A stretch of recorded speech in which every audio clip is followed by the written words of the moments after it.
لو كنت شفتي سعادة ماما قد ايه لما الحب دخلت عليها، لو كنت شفتيها قد ايه كانت مبسوطة وهي بتتكلم معاها، كنت تحسي ان هي اللي بنتها مش انا.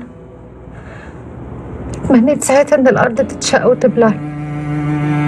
بس رحاب مش غريبة عنكم، دي تقريبا متربية معاكم، مامتك بتحبها، وانت كمان كنتي بتشكري فيها على طول، بتقولي لي كل ما بتروحي تزوري ماما في الدار بتلاقيها عندها. يا حبيبتي انا مش زعلانة ان ماما بتحبها، بالعكس انا بس ثابت على نفسي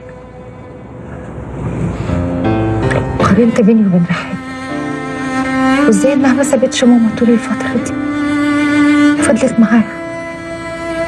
الاحساس ده وجعني، تعبني، محسسني بتأنيب الضمير قد ايه انا اهملت ماما وسبتها تروح مني بالشكل ده.